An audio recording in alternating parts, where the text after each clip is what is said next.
नमस्कार दोस्तों, हम आए हैं एक अलग अध्याय लेकर। इल्यूमिनेशन, जिसको हिंदी में क्या कहते हैं? प्रतिदीप्त कहते हैं। प्रतिदीप्त कहते हैं हिंदी में, इल्यूमिनेशन अध्याय है। इल्यूमिनेशन अध्याय इसलिए हम सेलेक्ट किए हुए हैं क्योंकि इम्पोर्टेंट तो है ही है। इम्पोर्टेंट बहुत ज्यादा है। प्लस में बहुत बच्चे डिमांड करते थे कि सर जी अपने अकॉर्डिंग पढ़ाइए। बहुत बच्चों का था, एक कोई बच्चा था वो बोला भी था कि सर ड्राइव पढ़ाइए, तो ड्राइव भी इसी के अंतर्गत आएगा। चलिए हम देखते हैं। देखिए, जो इल्यूमिनेशन हम पढ़ाने वाले हैं ना, वह यूटिलाइजेशन एनर्जी के अंतर्गत आता है। Utilization of electrical energy. इसको शार्ट में हम लोग क्या बोलते हैं? U double E. U double E, कहीं कहीं यू डबल ई टी देता है। तो यूटिलाइजेशन ऑफ इलेक्ट्रिकल एनर्जी के अंतर्गत 6 अध्याय आता है। कौन कौन आता है? तो एक तो आता है इल्यूमिनेशन, उसके बाद आता है इलेक्ट्रिक हीटिंग, उसके बाद आता है इलेक्ट्रिक वेल्डिंग, उसके बाद आता है इलेक्ट्रोलाइसिस एंड बैटरी, और उसके बाद आता है इलेक्ट्रिक ट्रैक्शन एंड ड्राइव। एक और आता है रेफ्रिजरेशन वाला। रेफ्रिज रेफ्रिजरेशन एंड एंड कूलिंग एक और यह भी अध्याय आता है। यूटिलाइजेशन ऑफ इलेक्ट्रिकल एनर्जी के अंतर्गत 6 अध्याय आते हैं। इन 6 अध्याय में जो बीएसपीसीएल का सिलेबस है ना, उसमें इल्यूमिनेशन दिया है और एक दिया है ड्राइव वाला, इलेक्ट्रिक ट्रैक्शन एंड ड्राइव। तो इस यू डबल ई जो हम लोग का चलेगा टॉपिक, उसके अंतर्गत 2 अध्याय इल्यूमिनेशन और इलेक्ट्रिक ट्रैक्शन एंड ड्राइव पढ़ना है। बैटरी और हीटिंग वेल्डिंग इन सबसे क्वेश्चन नहीं बनेगा। तो कोई बच्चा ड्राइव के लिए भी कमेंट किया था और कोई इल्यूमिनेशन के लिए भी किया था। तो चलिए हम पारा पारी दोनों पढ़ा देंगे। पहले इल्यूमिनेशन स्टार्ट कर रहे हैं, उसके बाद हम पढ़ा देंगे इलेक्ट्रिक ट्रैक्शन एंड ड्राइव। तो यूडब्ल्यूटी भी समाप्त हो जाएगा। तो देखिए, इल्यूमिनेशन पहले होता क्या है? इल्यूमिनेशन का मतलब प्रतिदीप्त होता है। इल्यूमिनेशन क्या होता है? तो जैसे कोई लाइट सोर्स है, कोई लाइट यहाँ पर कोई लाइट सोर्स है, अब कोई सतह है, सरफेस होगी ना, लाइट जलाएंगे तो कुछ ना कुछ सरफेस पर प्रकाश आनी चाहिए। तो लाइट सोर्स से प्रकाश जो सरफेस पर आ रही है, तो सरफेस हम लोग को दिखाई दे रहा है। तो यहाँ पर अगर हम लोग हैं तो कैसे दिखा रहे हैं? प्रकाश पहले सरफेस पर आ रही है और सरफेस से आकर और टकरा कर आंखों में जाकर पड़ रही है प्रकाश की किरणें। तब हमको यह वस्तु सरफेस पर जो भी कुछ वस्तु रखी है, चाहे कोई भी वस्तु रखी है, तो हमको दिखाई तभी देती है कि उस पर प्रकाश पड़ती है और फिर वहां से टकरा कर प्रकाश किरणें हमारे आंखों पर आती है, तो हमको वस्तु दिखाई देती है। तो इसको इल्यूमिनेशन कहेंगे। सरफेस पर प्रकाश का पड़ना अथवा सरफेस का दिखाना ही इल्यूमिनेशन कहलाता है। इल्यूमिनेशन परिणाम है प्रकाश का। प्रकाश जैसे इल्यूमिनेशन यहां पर हुआ, इल्यूमिनेशन हुआ तो क्या कारण है? प्रकाश इसका कारण है भाई। प्रकाश आया तो प्रकाश क्या है? लाइट क्या है? काज है। लाइट काज है और यह रिजल्टेंट है। इल्यूमिनेशन क्या है? रिजल्टेंट है। रिजल्टेंट का मतलब कि परिणाम है। तो यह क्वेश्चन भी पूछता है कि इल्यूमिनेशन क्या है। चाहे इल्यूमिनेशन से रेट करके 4 विकल्प बनेगा, उसमें हम लोग लगाएंगे, देखेंगे ऑप्शन यही सही उसमें होगा कि इल्यूमिनेशन प्रकाश कारण का परिणाम है। प्रकाश कारण का परिणाम इल्यूमिनेशन है। तो यही इल्यूमिनेशन पढ़ने वाले हैं, मतलब प्रकाश से रिलेटेड पढ़ने वाले हैं। तो सबसे पहला टॉपिक हम लिए आपके लिए प्रकाश। प्रकाश किसे कहते हैं? लाइट मतलब प्रकाश होता है। तो प्रकाश किसे कहते हैं? देखिए, हम लोग बचपन में पढ़े थे कि प्रकाश एक प्रकार की ऊर्जा है जो किसी प्रकाश को चलने के लिए कोई माध्यम की आवश्यकता भी नहीं है, और प्रकाश एक प्रकार की ऐसी ऊर्जा है जो वस्तु को देखने में सहायता प्रदान करता है। यही जानते थे। लेकिन इसका बेस्ट परिभाषा जो होगा वह यह है कि प्रकाश एक इलेक्ट्रोमैग्नेटिक वेव है। क्या बोले हैं? Electromagnetic wave. बहुत इंपॉर्टेंट यह टॉपिक है कि प्रकाश एक इलेक्ट्रोमैग्नेटिक वेव। प्रकाश एक इलेक्ट्रोमैग्नेटिक इलेक्ट्रोमैग्नेटिक वेव। प्रकाश एक इलेक्ट्रोमैग्नेटिक वेव है जिसकी तरंग दैर्घ्य, मतलब प्रकाश की जिसकी तरंग दैर्घ्य 3500 एंगस्ट्रॉम से 7800 एंगस्ट्रॉम के मध्य होता है। प्रकाश के बारे में हम जानकारी दे रहे हैं कि प्रकाश एक ऐसी विद्युत चुंबकीय तरंग है जिसकी तरंग दैर्घ्य 3500 एंगस्ट्रॉम से 7800 एंगस्ट्रॉम होता है। अच्छा, इलेक्ट्रोमैग्नेटिक वेव आया है टर्म। इलेक्ट्रोमैग्नेटिक वेव क्या होता है? देखिए, इलेक्ट्रो का मतलब इलेक्ट्रिक गुण भी रहता है, मैग्नेटिक का मतलब चुंबकीय गुण भी रहता है। तो प्रकाश में इलेक्ट्रिक मैग्नेटिक दोनों गुण रहता है और यह दोनों आपस में लंबवत भी होते हैं। इलेक्ट्रोमैग्नेटिक वेव का जो संचरण होता है ना बाबू, वह 3D में होता है। इलेक्ट्रोमैग्नेटिक वेव का जो संचरण होगा वह 3D में होता है। जैसे अगर मान लीजिए ना कि यहाँ से ऐसे जा रहा है और यह है इलेक्ट्रिक फील्ड, तो मैग्नेटिक फील्ड इसके लंबवत रहेगा। यहाँ पर आएगा मैग्नेटिक फील्ड, यानी बी, मैग्नेटिक फील्ड। और उसके बाद यह बदलता भी रहता है। अगर चला ऐसे और फिर अगर यहाँ आया इलेक्ट्रिक फील्ड, तब यह बदलता रहेगा और यहाँ यह जाएगा मैग्नेटिक फील्ड। संचरण लाइन, जैसे यहाँ पर देखेंगे तो ये दोनों आपस में लंब होते हैं, यहाँ आपस में बदलता भी रहता है अपना पोजीशन, वेव की तरह चलेगा।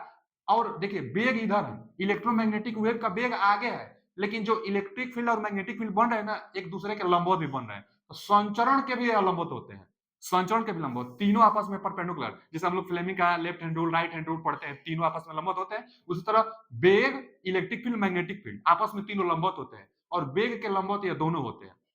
ठीक है जी। तो इसलिए हम लोग कहते हैं ना कि जो प्रकाश है एक अनुप्रस्थ तरंग है। क्यों अनुप्रस्थ तरंग है? अनुप्रस्थ तरंग उसको, उस तरंग को कहते हैं जो संचरण के लंबवत उसके कण, उसके बिहेवियर कंपन करे। तो गति आगे हो रही है, उसके लंबवत है, ये है संचरण के लंबवत कंपन होता है कण, तो उसको अनुप्रस्थ तरंग कहते हैं। तो प्रकाश एक अनुप्रस्थ तरंग है, बहुत इंपोर्टेंट है। प्रकाश एक प्रकृति भी पूछ लेता है कि प्रकाश की प्रकृति क्या होती है, तो हम लोग बताते हैं कि अनुप्रस्थ है। अनुप्रस्थ प्रकाश एक अनुप्रस्थ तरंग है, तरंग है। प्रकाश एक अनुप्रस्थ तरंग है। लाइट से जानकारी थी। अच्छा, और पूछता है कि इलेक्ट्रोमैग्नेटिक वेव कितना होता है। देखिए इलेक्ट्रोमैग्नेटिक वेव में ही प्रकाश आता है, तो ये नहीं कि जितना इलेक्ट्रोमैग्नेटिक वेव होगा उस सब का सब प्रकाश होगा, इसका एक पार्ट केवल। जैसे प्रकाश को हम लोग कहते हैं ना कि विजिबल रे होता है। देखिए विजिबल, विजिबल को हम लोग प्रकाश कहते हैं, विजिबल। विजिबल का मतलब जो हम लोग देख सकते हैं उसी को विजिबल रे कहते हैं। विजिबल रे इलेक्ट्रोमैग्नेटिक वेव का एक टाइप है, जिसको हम लोग कहते हैं विबग्योर। विबग्योर, विबग्योर हम लोग कहते हैं, विबग्योर को ही विजिबल कहते हैं। यही बस देखा जा सकता है इलेक्ट्रोमैग्नेटिक वेव में। अच्छा, और भी होता है, तो और क्या क्या होता है, और क्या क्या होता है यहां हम लिख देते हैं। देखिए electromagnetic wave, electromagnetic, electromagnetic wave कौन कौन सा है, इससे बहुत क्वेश्चन बनेगा। हम अभी बता रहे हैं क्या क्या बनेगा। पहले इलेक्ट्रोमैग्नेटिक वेव कितना है हम लिख दे रहे हैं। देखिए इलेक्ट्रोमैग्नेटिक वेव में एक आता है विजिबल रे, विजिबल रे, जिसको हम लोग विबग्योर नाम से जानते हैं, विबग्योर। ठीक है, विजिबल रे होता है। और तीन ऊपर तीन नीचे होता है, हम याद भी करा देंगे आपको कौन कौन होता है। इसको देखिए, तो विजिबल रे के बाद क्या होता है ना, अब यहां से देखिए ना कि विबग्योर में आ रहा है ना रेड, तो इसके नीचे रेड होला होगा, यानी इंफ्रा रेड होला होगा, इंफ्रा रेड, इंफ्रा रेड होगा। इंफ्रा रेड के बाद माइक्रोवेव होती है, माइक्रोवेव होता है। उसके बाद रेडियो वेव होता है, रेडियो वेव होता है। इसके ऊपर भी तीन होता है। अब देखिए यहाँ क्या है, वायलेट है ना, तो ultra violet, ultra violet, ultra violet, UV, ultra violet किरण। फिर उसके बाद एक्स रे, उसके बाद गामा रे, गामा रे। यही बस इतना ही है, बस विद्युत चुंबकीय तरंग, इलेक्ट्रोमैग्नेटिक वेव जो टॉपिक हम लिखे हैं बस इतना ही है। इलेक्ट्रोमैग्नेटिक वेव में प्रकाश आता है, और कौन सा, तो प्रकाश सिर्फ इसको कहते हैं। ये जो है यही प्रकाश है। ये इस सारा का सारा तीन तीन छह एक साथ 7 इलेक्ट्रोमैग्नेटिक वेव है। अब तक इलेक्ट्रोमैग्नेटिक वेव की खोज 7 किरणों का हुआ है, जिसमें से यह है प्रकाश। इसको विजिबल रे, विबग्योर, इसी को हम लोग बोलते हैं प्रकाश। यही है प्रकाश। अच्छा जी, एक बात और, इसको और इसको नंगे आंखों से नहीं देखा जा सकता है, जबकि इसको आंखों से देखा जा सकता है। प्रकाश को आंखों से देखा जा सकता है, इनको देखा नहीं जा सकता है। अब बढ़ते हुए तरंगदैर्ध्य के रूप में यह लिखा गया है। सबसे कम तरंगदैर्ध्य इसका होता है, इसके बाद इसका, इसके बाद इसका। इसमें भी जो विजिबल रे है, जो प्रकाश है, इसमें 7 रंग होता है, वो भी 7 रंग हम लोग देख सकते हैं उसको। तो जो प्रकाश में 7 रंग होता है, इसमें भी अब बढ़ते हुए तरंगदैर्ध्य में लिखा गया है। माने हम बताए थे ना कि प्रकाश एक ऐसा विद्युत चुंबकीय तरंग है जिसकी तरंगदैर्ध्य 3500 एंगस्ट्रॉम से 7800 एंगस्ट्रॉम के मध्य होता है। कहीं कहीं ना 8000 भी दे देता है, तो 7800 8000 के पास है, इसलिए देता है कि 8000 एंगस्ट्रॉम होता है। तो ये बढ़ते हुए तरंगदैर्ध्य के रूप में, यानी आपसे ना क्वेश्चन यह भी पूछ सकता है कि इंडिगो मतलब जामुनी होता है, और भी माने बैगनी, वायलेट मतलब बैगनी, तो बैगनी, जामुनी, ग्रीन और येलो में किसका तरंगदैर्ध्य ज्यादा होगा, तो येलो का तरंगदैर्ध्य ज्यादा होगा, क्योंकि यह जो है ना बढ़ते हुए तरंगदैर्ध्य के रूप में लिखा गया है। तरंगदैर्ध्य रेड कलर का सबसे ज्यादा, बैगनी कलर का तरंगदैर्ध्य सबसे कम होता है। इसमें भी 4 ठो विकल्प दे देगा इधर उधर। वायलेट मतलब बैगनी, इंडिगो मतलब जामुनी, ब्लू मतलब नीला, फिर ग्रीन मतलब हरा, येलो मतलब पीला, वो माने ऑरेंज, और ऑरेंज का मतलब संतरा कलर का जो होता है, और रेड का मतलब लाल कलर का होता है, तो सबसे तरंग दैर्ध्य इसका ज्यादा होगा। उसके बाद इससे ज्यादा इसका, इससे ज्यादा इसका, यानी अगर यहाँ इसे बना दिया जाए तो यही लेमडा होगा, बढ़ते हुए तरंग दैर्ध्य लेमडा। और जिसका लेमडा ज्यादा होता है उसका एनर्जी सबसे कम होता है, यानी रेडियो वेव के पास एनर्जी सबसे कम होती है। जो रेडियो इलेक्ट्रोमैग्नेटिक वेव है, विद्युत चुंबकीय तरंग, इसका एनर्जी सबसे कम है। क्यों? क्योंकि एनर्जी का जो फॉर्मूला होता है ना लल्ला, एनर्जी का फॉर्मूला एच सी बटा में लेमडा, यह एनर्जी का फॉर्मूला होता है। ये चीज यहाँ प्लांक नियतांक होता है। तो लेमडा जिसका कम होगा उसका एनर्जी ज्यादा। तो लेमडा किसका कम है? गामा रे का लेमडा का मान कम है, तो इसका लेमडा का मान कम, तो इसका एनर्जी ज्यादा, यानी एनर्जी के बढ़ते हुए रूप में यह ई होगा। एनर्जी के बढ़ते हुए रूप में ये, इसका एनर्जी उससे कम, उससे कम। बैगनी के पास भी एनर्जी ज्यादा, इसके बाद रेड का एनर्जी कम होता है। तो इसमें देखिए, इनसे भले कम पूछेगा लेकिन प्रकाश से आपसे ज्यादा पूछेगा। तो इसी में से ना 7 कलर है, इसी में से पूछेगा, तो इसको आप क्रम से समझिएगा। इसके बाद ये है, इसके बाद ये है, इसके बाद ये है, इसके बाद ये, इसके बाद ये, इसके बाद ये, इसके बाद ये, इसके बाद ये, इसके बाद ये, इसके बाद ये इंफ्रारेड, उसके बाद ये होता है। तो इनमें एनर्जी सबसे कम किसकी होगी? जिसकी जिसकी तरंग दैर्ध्य ज्यादा होगी। रेड कलर की तरंग दैर्ध्य ज्यादा है, इसलिए इसका एनर्जी कम है। फॉर्मूला से भी आप देख सकते हैं, नहीं तो घटते क्रम में आप सजा सकते हैं। यह इलेक्ट्रोमैग्नेटिक वेव था। यहां से जानकारी थी प्रकाश के बारे में। प्रकाश किसे कहते हैं? तो प्रकाश आप बताइएगा कि प्रकाश एक इलेक्ट्रोमैग्नेटिक वेव है जो 7 कलरों से मिलकर बना होता है, और इसकी तरंग दैर्ध्य 3500 एंगस्ट्रॉम से 7800 एंगस्ट्रॉम के मध्य होता है। इससे एनर्जी से पूछेगा और तरंग दैर्ध्य से पूछेगा। अब बता दीजिएगा। आगे अब लिए हैं कि source of light. Source of light का मतलब ना भाऊ कि प्रकाश का सोर्स क्या है। तो दो ही प्रकार का अब तक सोर्स है ना। सोर्स ऑफ लाइट कितना है? तो सोर्स ऑफ लाइट दो है। कौन कौन है? तो एक तो आर्टिफिशियल है। आर्टिफिशियल, आर्टिफिशियल का मतलब ना भाऊ जो हम लोग बनाए हैं, जैसे बल्ब बनाए हैं, मोमबत्ती बनाए हैं, ये सब आर्टिफिशियल लाइट का सोर्स है। मोमबत्ती से भी लाइट निकलेगी, लालटेन जो होती थी पहले, लालटेन से भी लाइट निकलती है। ये सब हम लोग बनाए हैं, इसको आर्टिफिशियल आर्टिफिशियल कहेंगे। एक नेचुरल लाइट सोर्स होता है। सोर्स, लाइट का सोर्स एक नेचुरल होता है। नेचुरल कौन कौन सा होता है? नेचुरल, तो नेचुरल में क्या आ जाएगा? सन आ जाएगा, सूरज देवता। लाइट की सबसे बड़ा सोर्स सूर्य देवता है ना, सूरज। तो सूरज प्राकृतिक सोर्स है, उससे भी लाइट निकलती है। तो प्राकृतिक सोर्स, ऑप्शन पूछता है ना इस तरह, निम्न में से प्राकृतिक ऊर्जा, प्रकाश का प्राकृतिक सोर्स कौन है? लाइट दिया रहेगा उसमें, वो सन दिया रहेगा तो सन लगा देंगे। प्राकृतिक स्रोत क्या है? जो कि प्राकृतिक में उपलब्ध है, जैसे सन है, चंद्रमा है, उल्का पिंड है, जो जो प्राकृतिक रूप से दिखते हैं हम लोग को, उनके पास जो रोशनी होगी वह नेचुरल रोशनी होगी। आर्टिफिशियल जो हम लोग बनाएंगे, इलेक्ट्रिक बल्ब बनाएंगे, लैंप बनाएंगे, एलईडी लाइट बनाएंगे, तो वही आर्टिफिशियल। तो हम लोग को नेचुरल सोर्स प्रकाश के जो बारे में होगी इसको नहीं ध्यान देना है। हम लोग को आर्टिफिशियल जो लाइट बनाने वाले हैं, लैंप बनाने वाले हैं, carbon arc lamp, incandescent lamp, LED lamp, sodium vapour lamp, mercury vapour lamp, तो जितने सब लैंप बनाएंगे इसको ध्यान देंगे जो कि लाइट को बताएगी। तो ये लैंप वेप जितना अभी आएगा आर्टिफिशियल लैंप ना, सब आगे अभी आएगा। अभी उससे रिलेटेड टर्म एग्जाम में पूछता है तो टर्म को देखेंगे। लेकिन लाइट का सोर्स दो होता है, एक प्राकृतिक होता है और एक कृत्रिम होता है, जो हम लोग बनाते हैं वो होता है। फिर आगे लिखे हैं नेचर ऑफ लाइट। ये तो हम बता दें कि अनुप्रस्थ होता है, अनुप्रस्थ होता है, यही पूछता है क्वेश्चन। अनुप्रस्थ, अनुप्रस्थ तरंग दैर्ध्य होता है। अनुप्रस्थ तरंग, अनुप्रस्थ तरंग होता है किसका? प्रकाश की जो नेचर होगी अनुप्रस्थ तरंग होगी। प्रकाश सीधी रेखा में गमन करती है। प्रकाश का जो नेचर होता है डुअल नेचर होता है। डुअल नेचर, डुअल नेचर का मतलब ये होता है कि प्रकाश कण, कोई कोई वैज्ञानिक प्रकाश को कण भी मानता है, फोटान के रूप में आता है, और कोई कोई मानता है कि प्रकाश क्या है? प्रकाश वेव भी है। बहुत बहुत डिस्कशन हुआ है। केवल लाइट के बारे में अगर पढ़ा जाए तो 1 घंटा लग जाए केवल लाइट के बारे में पढ़ाने से। मतलब जो लाइट होती है, बहुत वैज्ञानिक मानते हैं कि कण होता है, बहुत वैज्ञानिक मानते हैं कि लाइट तरंग होता है, अब बहुत वैज्ञानिक मानते हैं कि लाइट में दोनों नेचर होता है। लाइट कण भी होता है और लाइट वेव भी होता है, तरंग भी होता है। लेकिन क्वेश्चन में दोनों पूछता है कि प्रकाश डुअल नेचर दर्शाता है, मतलब दोनों नेचर होता है, और अनुप्रस्थ तरंग प्रकाश का होता है। ठीक है जी। आगे आगे लिखे हैं कि white hot body. White hot body का मतलब ये हुआ ना बाबू कि जो रोशनी निकलती है ना, आप देखिएगा ना, जो पीला कलर का जो जलता है उससे रोशनी कम निकलेगा। जैसे आगे आएगा सोडियम वेपर लैंप, पीला कलर का रोशनी देगा तो उससे रोशनी कम मिलेगी। लेकिन जो व्हाइट, जैसे एलईडी लाइट आएगी तो जो व्हाइट कलर का जलता है उससे रोशनी अच्छा मिलता है, ज्यादा मिलता है, इसीलिए व्हाइट हॉट बॉडी। तो जो व्हाइट हॉट बॉडी है, इससे जो रोशनी निकलेगी, इससे रोशनी जो निकलेगी वह ज्यादा निकलेगी, इफिशियंसी ज्यादा होगा। ज्यादा इफिशियंसी जो होता है व्हाइट हॉट बॉडी से होता है। जैसे कोई छड़ ले लीजिए आप, कोई छड़ ले लीजिए, ठीक है जी, कोई छड़ ले लीजिए। अच्छा, इस छड़ को आप, छड़ जरूरी नहीं है, कुछ भी लीजिए। अब आप इसको गर्म करिए, नॉर्मल अवस्था में छोड़ेगा तो कोई रोशनी नहीं देगा। आप इसको गर्म करते जाइए, गर्म करते जाएंगे, गर्म करते जाएंगे, तो उसके बाद एक कभी ना कभी आएगा कि रेड कलर का होगा। तो रेड कलर का होगा तो अंधकार कमरा में आप देखिएगा रोशनी यह भी देगा। कोई भी बॉडी गर्म होती है तो वह रोशनी देती है, तो बॉडी जब गर्म होगी तो रोशनी देगी, लेकिन रेड कलर की रहेगी। और भी गर्म करिए ना तो व्हाइट कलर की हो जाएगी, और जब बहुत ज्यादा गर्म करेंगे व्हाइट कलर की जब होगी तो रोशनी सर्वाधिक देगी। तो सर्वाधिक रोशनी देने के लिए व्हाइट हॉट बॉडी होती है। रेड कलर भी देगी लेकिन कम देगा। तो रोशनी देने के लिए यह हॉट करेंगे, इसको गर्म करेंगे तो यही हॉट बॉडी कहलाएगी। और रेड कलर का रहेगा तो रोशनी थोड़ा सा कम देगा, जब व्हाइट कलर का गर्म होकर हो जाएगा तो रोशनी सबसे ज्यादा देगा। ठीक है जी, व्हाइट हॉट बॉडी। अच्छा, और एक बात जानिए कि कुछ किसी भी वस्तु को आप गर्म करते हैं ना, जैसे इसको आप गर्म कर रहे हैं, तो जो यह रेडिएशन देता है, गर्म करने से क्या देता है, रेडिएशन देता है।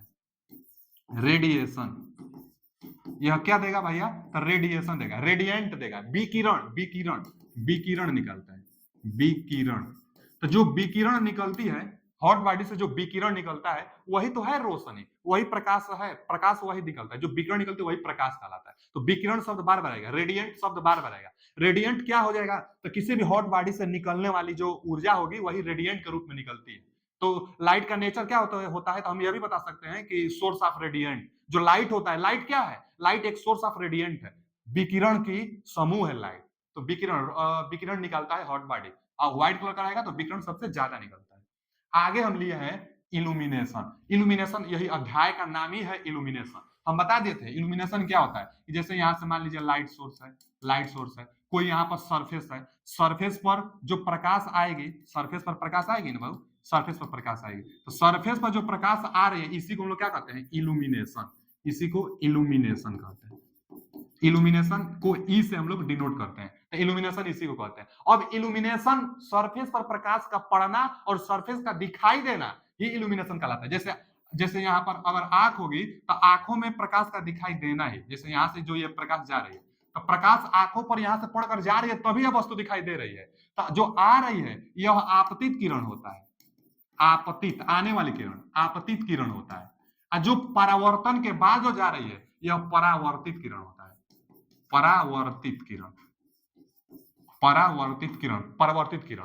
और जो लाइट जहां से आ रही है जो सरफेस पर, यह क्या है, यह सरफेस है, सरफेस ले लीजिए, यह सरफेस है। तो लाइट सरफेस पर आकर पड़ रही है, यहां से आंखों पर जा रही है, तो यह वस्तु लाइट जो भी सरफेस है हमको दिखाई दे रहा है, तो इसके कारण यह दिखाई दिया। तो इल्यूमिनेशन इसी को कहेंगे। यह क्या है, इल्यूमिनेशन रिजल्टेंट होता है, इल्यूमिनेशन रिजल्टेंट होता है, रिजल्टेंट, रिजल्टेंट होता है, रिजल्टेंट होता है इल्यूमिनेशन। और यह क्या है, काज, काज मतलब कारण है। प्रकाश एक कारण है, इल्यूमिनेशन उसका परिणाम है। प्रकाश एक कारण है, इल्यूमिनेशन उसका परिणाम है। इल्यूमिनेशन आगे भी आएगा, हम आगे भी इस पर चर्चा करेंगे, बस इल्यूमिनेशन मतलब समझते रहिएगा, इल्यूमिनेशन का मतलब होता क्या है। आगे जो अगला टॉपिक है सेंसिटिविटी, देखिए ना जो अगला टॉपिक है ना बाबू, सेंसिटिविटी एंड वेवलेंथ, यह भी बहुत इंपॉर्टेंट टॉपिक है। पूछता है कि किस कलर का, आप बार बार ध्यान दीजिएगा कि हम जो बात कर रहे हैं प्रकाश का मतलब विबग्योर, विबग्योर, प्रकाश का मतलब क्या हुआ, तो विबग्योर हुआ। तो क्वेश्चन यही पूछेगा कि किस कलर का सेंसिटिविटी सबसे ज्यादा होता है, वही तो है सेंसिटिविटी। सेंसिटिविटी का मतलब क्या होता है, आंखों के लिए इसका हिंदी होता है संवेदनशील, संवेदनशील, संवेदनशील, संवेदनशील का मतलब ना जो आंखों के लिए अच्छा हो, आंखों पर ज्यादा प्रभाव ना डाले, आसानी से हम लोग जिसको देख सके। तो देखिए ना हरा कलर का सबसे सर्वाधिक होता है, कैसे, इसका ग्राफ एक आता है, ग्राफ आप देख लीजिए।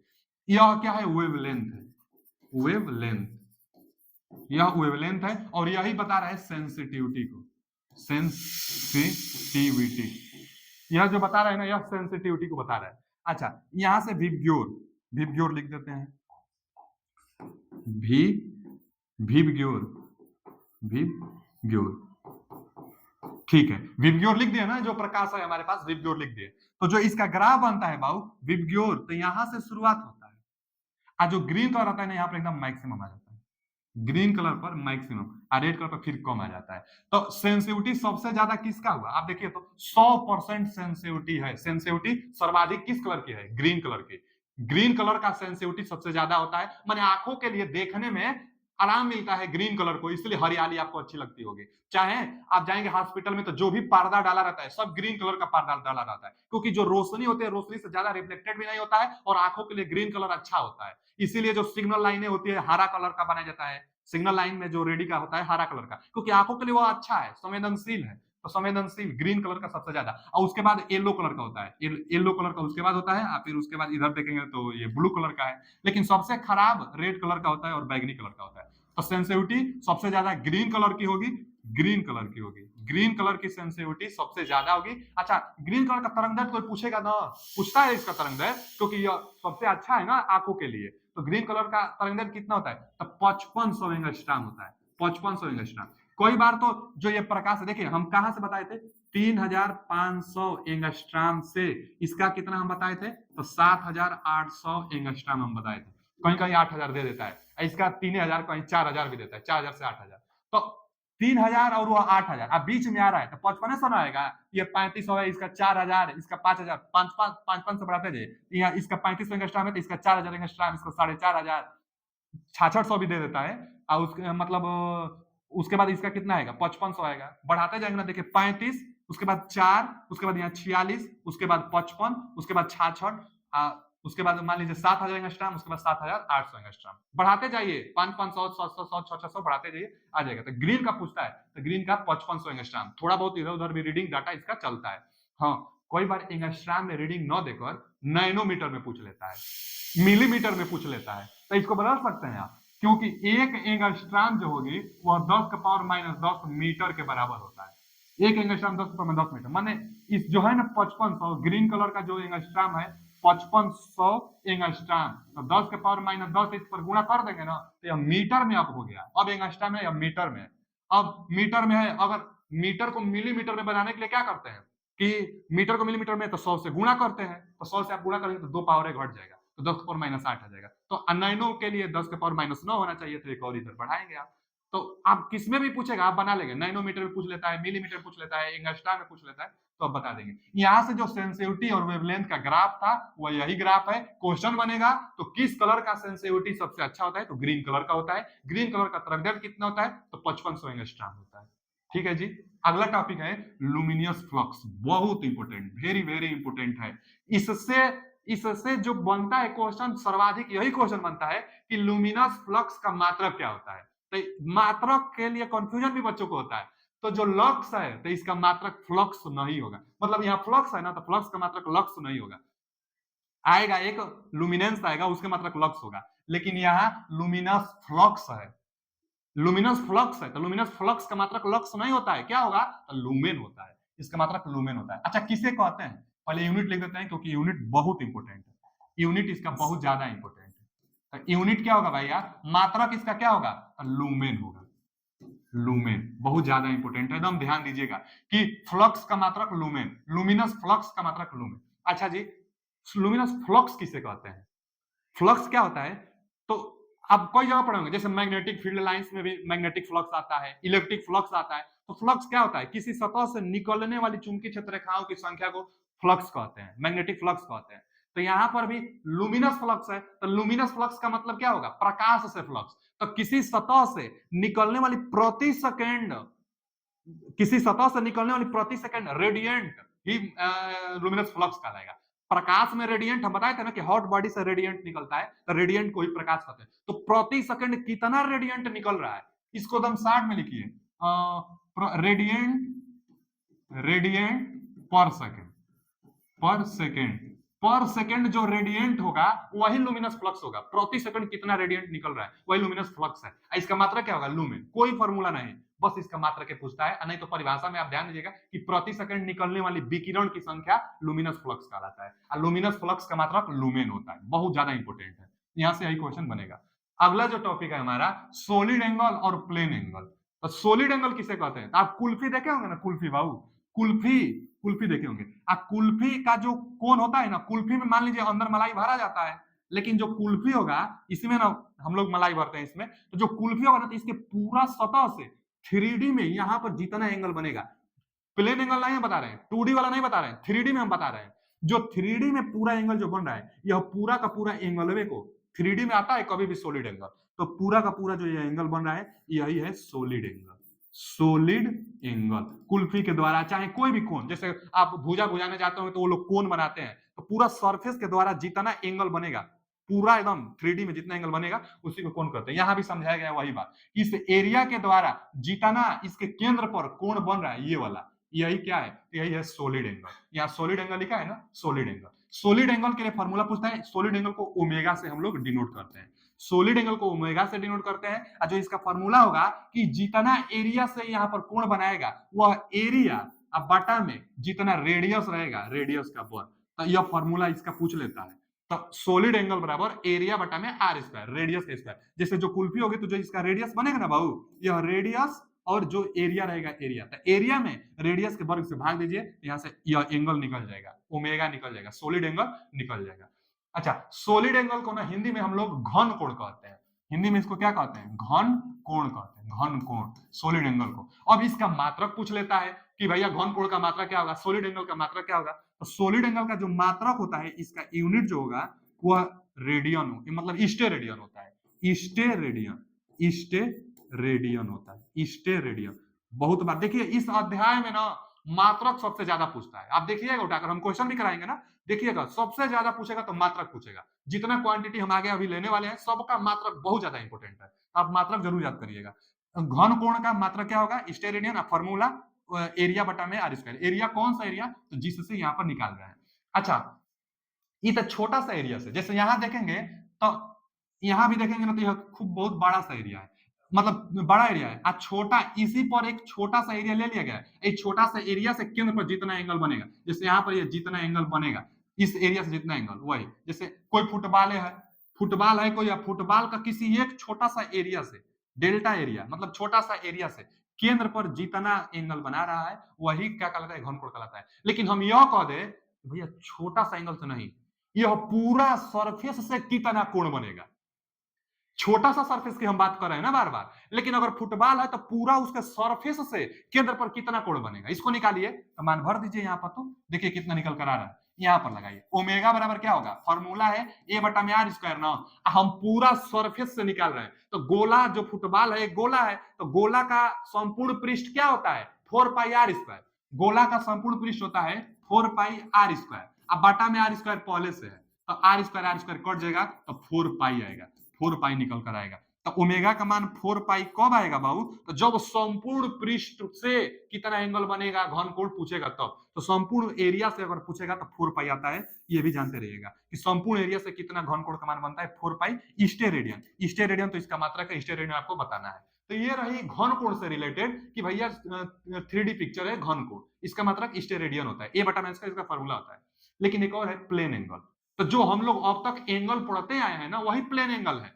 प्लेन एंगल का मतलब क्या, दो रेखाओं से घिरी हुई आकृति, जो दो दो रेखाओं से घिरी हुई आकृति के द्वारा जो बना कोण होता है थीटा, वही होता है प्लेन एंगल। अब तक जो हम लोग थीटा पढ़ते थे वही प्लेन एंगल होता था, समतल कोण, इसको हिंदी में क्या कहते हैं, समतल कोण कहते हैं। इसका मात्रक रेडियन होता है, कोण का मात्रक रेडियन और घन कोण का मात्रक ईस्टे रेडियन। घन कोण का मात्रक ईस्टे रेडियन और कोण थीटा बराबर थीटा है, तो थीटा थीटा भी होता है ना, तो यहाँ पर भी क्या आता है, चाप बटा में रेडियस, इसका भी लंबाई भी आता है, चाप बटा में लंबाई भी आता है, इसके लिए भी। इसका मात्रक जो होता है ना वो क्या होता है, तो रेडियन होता है, रेडियन। कोण का मात्रक क्या होता है, रेडियन हम लोग बताते हैं, कोण का मात्रक रेडियन। तो यह कोण है 2D पिक्चर है, जबकि 3D पिक्चर है घन कोण। तो यहाँ से देखिएगा मात्रक वेरी वेरी इंपोर्टेंट, बाकी फॉर्मूला इसके लिए भी, और संपूर्ण एरिया से ये। हाँ, एक चीज तो और पूछता है, एक चीज और ये पूछता है बाबू कि दोनों में रिलेशन क्या है। चलिए हम यहां बता देते हैं, रिलेशन बिटवीन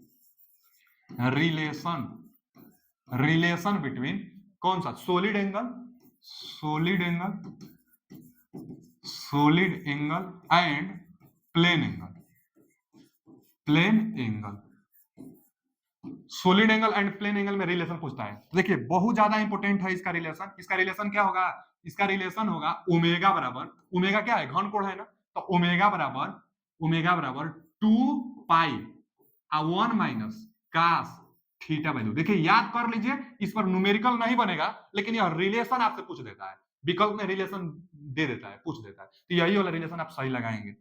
तो बहुत ज्यादा इंपॉर्टेंट है, इसको ध्यान दीजिएगा कि यह घन कोण और इसमें दोनों में रिलेशन है। अच्छा, कैसे रिलेशन बना, तो आप भी देख सकते हैं कि यहां से ना यही कुल्फी है, दो तरीका से इसको सोचा जा सकता है।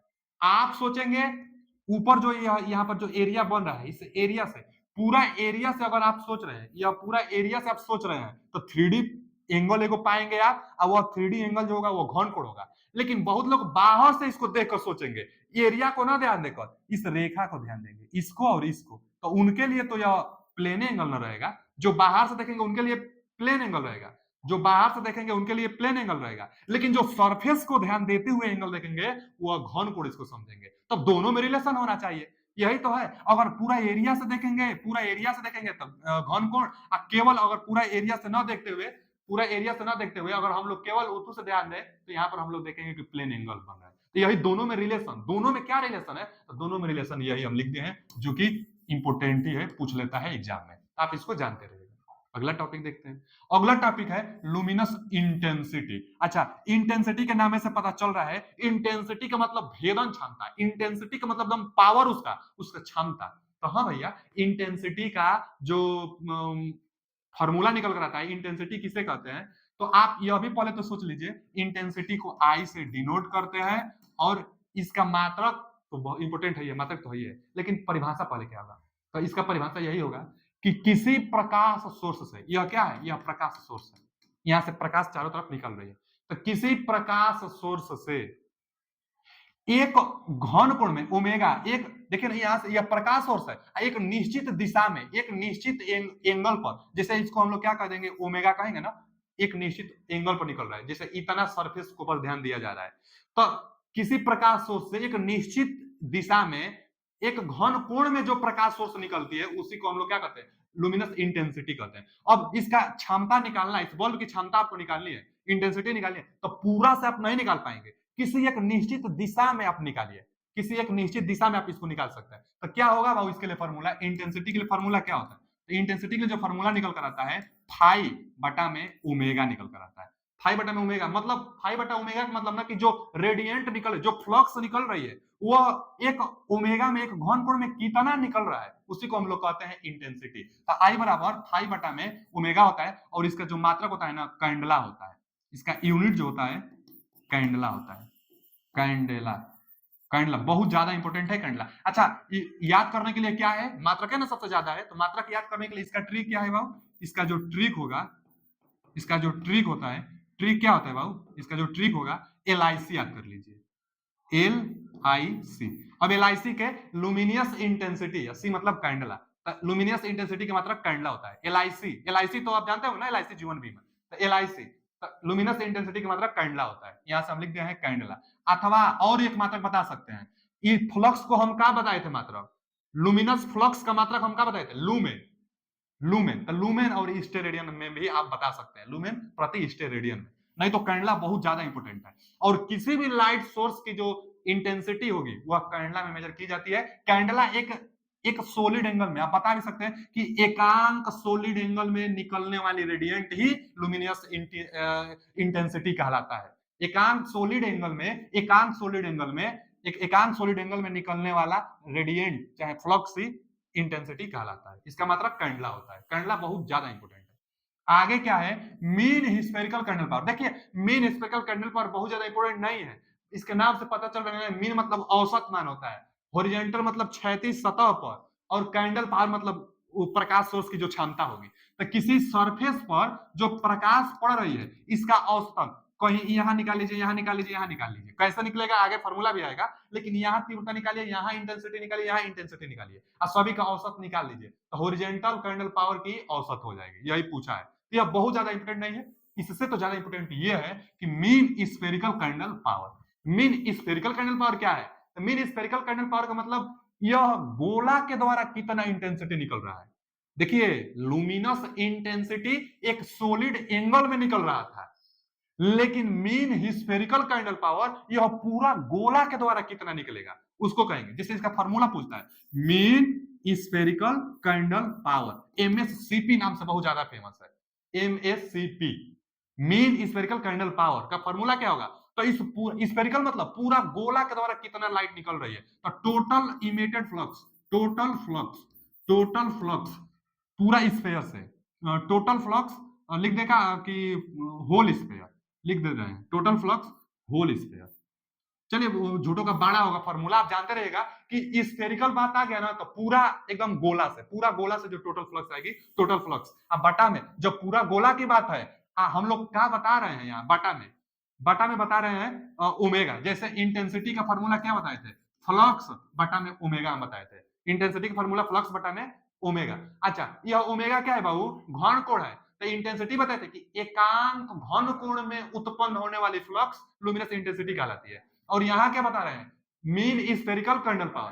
तो मीन स्फेरिकल कर्नल पावर में पूरा पूरा गोला से टोटल फ्लक्स, अभी भी फ्लक्स है, टोटल फ्लक्स। अब बटा में अभी भी ओमेगा है तो अभी भी ओमेगा, लेकिन पूरा गोला से तो जो ओमेगा का मान निकल आता है 4 पाई आता है।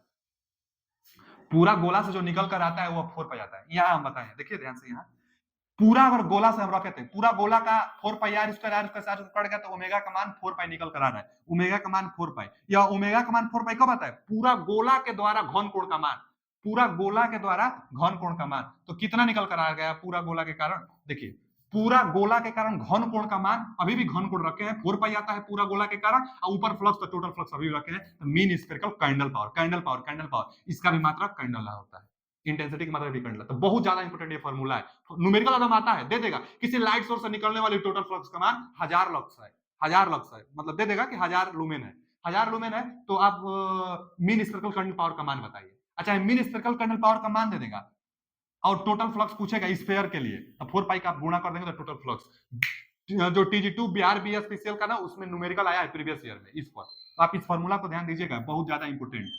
चलिए आगे चलते हैं। आगे जो है मीन स्फेरिकल कर्नल पावर, तो भैया हेमी स्फेरिकल है, स्फेरिकल तो पहले था, मीन देखिए mean Hemy spherical candle power. तो mean Hemy spherical candle power, hemi का मतलब आधावा के लिए, तो बस वही फॉर्मूला, आधावा के लिए क्या होगा, टोटल फ्लक्स, टोटल फ्लक्स यानी टोटल फ्लक्स इस बार आधावा के लिए, जैसे यह प्रकाश सोर्स है ना तो सिर्फ आधा से जो प्रकाश सोर्स निकलेगी सिर्फ उसकी बात कर रहा है। तो आधा से निकलने वाली टोटल फ्लक्स, अब बटा में आधा के लिए कितना आ जाएगा, 2 पाई आ जाएगा। मीन स्फेरिकल जो होगा कैंडल पावर उसके लिए पूरा गोला था, पूरा गोला के कारण फ्लक्स बटा में टोटल जो घन कोण होगा वो 4 पाई था। लेकिन अब हेमी स्फेयर, हेमी मतलब आधावा के लिए आता है, हेमी मतलब अर्धगोला, तो अर्धगोला के लिए 2 पाई आएगा, 2 पाई के द्वारा जो टोटल फ्लक्स निकलेगी वो आएगा। अब एक आता है रिडक्शन फैक्टर, तो रिडक्शन जो फैक्टर होगा ना भाऊ, रिडक्शन फैक्टर, जो रिडक्शन फैक्टर निकल कर आता है वह मीन स्फेरिकल कर्नल पावर अब बटा में mean Hemy spherical candle power के रेशियो को कहते हैं रिडक्शन फैक्टर। मैंने जो अभी दो पढ़े थे, एक mean Hemy spherical candle power पढ़े तो इसको भी लेना है बटा में, इसके पहले एक और पढ़े थे हम लोग ये वाला जो मीन स्फेरिकल कर्नल पावर, तो मीन स्फेरिकल कर्नल पावर और mean Hemy spherical candle power के अनुपात को रिडक्शन फैक्टर कहते हैं। जानते रहेगा, यह भी पूछ लेता है अनुपात किस रिडक्शन फैक्टर किसको कहते हैं, 4 विकल्प दिया रहेगा। तो मीन स्फेरिकल कर्नल पावर और mean Hemy spherical candle power के अनुपात को रिडक्शन फैक्टर कहते हैं, रिडक्शन फैक्टर। अच्छा और भी जितना फैक्टर आएगा ना सब फैक्टर का मान 1 से कम होता है, सब फैक्टर का मान 1 से कम होता है। अच्छा लुमिनेंस और इल्यूमिनेंस फिर आ गया ना, इल्यूमिनेंस, इल्यूमिनेंस अध्याय हम लोग पढ़ रहे हैं, इल्यूमिनेंस फिर आ गया। तेबाऊ इल्यूमिनेंस को हम बार बार बता रहे हैं, ई से दिखाते हैं। इल्यूमिनेंस एक परिणाम है जो कि सरफेस पर आकर पड़ता है, प्रकाश कारण है, प्रकाश के कारण सरफेस पर जो सतह पर जो लाइट आकर पड़ती है उसी को इल्यूमिनेंस कहते हैं। जो इल्यूमिनेंस होता है ना बाबू, इसके लिए जो फॉर्मूला निकल कर आता है, इल्यूमिनेंस के लिए जो फॉर्मूला निकल कर आता है फाई बटा में ए होता है। हम कहा है फाई बटा में ए बता रहे हैं, तो कोई सरफेस है, देखिए ना कोई सरफेस है, अब सरफेस पर जो लाइट आकर पड़ रही है तो कितना एरिया में पड़ रहा है और कितना फ्लक्स आ रहा है, तो वही फ्लक्स बटा एरिया। एकांक क्षेत्रफल पर, एकांक क्षेत्रफल पर पड़ने वाला रेडिएंट, एकांक क्षेत्रफल पर आने वाला फ्लक्स लुमिनेंस कहलाता है, इल्यूमिनेंस कहलाता है, इल्यूमिनेंस कहलाता है। अथवा आगे पढ़ेंगे एक बार और आएगा इल्यूमिनेंस, एक बार और आगे आएगा, वहां पर हम बताएंगे एक और फॉर्मूला निकल कर आएगी, वह फॉर्मूला आई बटा में एच स्क्वायर, आई बटा में एच स्क्वायर, चाहे डी स्क्वायर भी बहुत जगह देता है, तो वही डी मतलब डिस्टेंस के लिए आगे हम बताएंगे कौन सा डिस्टेंस, तो प्रकाश सोर्स से कितना दूरी पर सतह रखा गया यही डी है, तो डी के वर्ग और कितना इसकी प्रकाश सोर्स की कितना तीव्रता है वह आई, तो आई बटा में डी स्क्वायर करने से यहाँ पर इल्यूमिनेंस का मान निकल जाता है, और नहीं तो इसका एरिया और जो फ्लक्स दिया रहेगा फ्लक्स से भी इल्यूमिनेंस का मान निकल जाता है। लेकिन उस हमेशा की तरह इसका भी यूनिट बहुत ज्यादा इंपॉर्टेंट है, तो क्या होगा भैया इसका यूनिट, इसका मात्रक क्या होगा, यहां से बता सकते हैं, यहां से भी बता सकते हैं। अच्छा, लुमिनस इंटेंसिटी का मात्रक बताए थे कि नहीं आपको, लुमिनस इंटेंसिटी का मात्रक यहाँ पर हाँ बताए तो थे, कैंडला, लुमिनस इंटेंसिटी का मात्रक कैंडला होता है, ठीक है, तो यहां से भी इसका आप मात्रक बता सकते हैं। इसका मात्रक आप बताइए, किसका, तो इल्यूमिनेंस का, इल्यूमिनेंस का मात्रक, तो इसका कैंडला प्रति मीटर स्क्वायर लिख दीजिए, सीडी को कैंडला से हम लोग डिनोट करते हैं, तो कैंडला प्रति डिस्टेंस मीटर स्क्वायर, कैंडला प्रति मीटर स्क्वायर बहुत ज्यादा इंपोर्टेंट है, अथवा यहां से भी हम लोग दे सकते हैं, यह भी पूछता है, तो इसको हम लोग क्या बताएंगे बाबू, देखिए यह क्या है, फ्लक्स है, लुमिनस फ्लक्स है, लुमिनस फ्लक्स का मात्रक लूमेन हम बताए थे, तो लुमिनस फ्लक्स का मात्रक लूमेन, लूमेन को एलएम से डिनोट करते हैं, एलएम से लूमेन, अब प्रति मीटर स्क्वायर, तो लूमेन प्रति मीटर स्क्वायर भी इसका मात्रक होता है, आप जानते रहेगा, लूमेन प्रति मीटर स्क्वायर किसका मात्रक होता है, तो इल्यूमिनेंस का मात्रक लूमेन प्रति मीटर स्क्वायर होता है, एकांक क्षेत्रफल में कितना लूमेन फ्लक्स आया हुआ है उसी को इल्यूमिनेंस कहते हैं। आगे एक लुमिनेंस अथवा ब्राइटनेस दिया है, ब्राइटनेस ज्यादा फेमस है, जो ब्राइटनेस होता है ना, कितना मतलब ब्राइटनेस है, जैसे कोई भी फोटो आप खींचते हैं, ब्राइटनेस ज्यादा कर देंगे तो अच्छा नहीं दिखाई देगा, तो ज्यादा ब्राइटनेस भी हो जाएगी तो अच्छा नहीं, तो इसका भी कैंडल प्रति मीटर स्क्वायर होता है, ब्राइटनेस चाहे लुमिनेंस इल्यूमिनेंस सब सेम टर्म होता है, कैंडल प्रति मीटर स्क्वायर, कैंडल प्रति मीटर स्क्वायर, तो ब्राइटनेस ज्यादा हो जाने से भी दिक्कत है, इसका रेशियो एक स्पेशल चाहिए, जैसे एक ग्लेयर टॉपिक भी आता है, जो ग्लेयर होता है ना यह भी हानिकारक है, ज्यादा हो जाएगा ना ग्लेयर अगर ज्यादा हो जाएगा तो भी अच्छा दिखाई नहीं देगा, क्वेश्चन तो पूछता है कि विकल्प देगा, ब्राइटनेस चाहे ग्लेयर एक विकल्प देगा और पूछेगा कि प्रकाश के लिए कौन सा सर्वाधिक होने से वस्तु साफ दिखाई नहीं देती है, चाहे आंखों के लिए स्पष्ट दिखाई नहीं देती है, किसके कारण, हम लोग बताते हैं ग्लेयर अथवा ब्राइटनेस के कारण, ज्यादा हो जाएगी, टीवी में भी ब्राइटनेस आप ज्यादा कर देंगे तो कहां दिखाई देगा, ब्राइटनेस एक लिमिटेड होना चाहिए, तो इसका भी मात्रक कैंडल प्रति मीटर स्क्वायर, सबसे ज्यादा इंपोर्टेंट इस पेज पर यही वाला है, ये बहुत ज्यादा इंपोर्टेंट है, पूछता है इल्यूमिनेंस। चलिए अगला टॉपिक, अगला टॉपिक है लुमिनियस इफिशियंसी, ये भी बहुत ज्यादा इंपोर्टेंट है, लुमिनियस इफिशियंसी, आप देखिएगा लगभग जो हम क्वेश्चन लेकर आएंगे ना, आप देखिए कितना बार एग्जामों में आया हुआ है, चाहे टेलीग्राम चैनल से आप ज्वाइन हो सकते हैं, मौर्य टेक्निकल 25 टेलीग्राम चैनल है, वहां पर इसका पीडीएफ मिलेगा, और आज ही हम डालेंगे, जेई एग्जाम में आया हुआ क्वेश्चन, टीजी2 एग्जाम में हिंदी में जो क्वेश्चन होगा उसका भी हम सोल्यूशन कराएंगे, लेकिन जेई एग्जाम में आया हुआ क्वेश्चन इस अध्याय से हम आज टेलीग्राम चैनल पर डाल देंगे, आप देखिएगा बहुत ज्यादा पूछता है, इसी सबसे जो हम बता रहे हैं ना, इनका मात्रक पूछेगा, इनका फॉर्मूला पूछेगा, मात्रक फॉर्मूला, बस यही, अब बहुत बार एग्जामों में आया, बहुत बार, आप देखेंगे तब जानेंगे।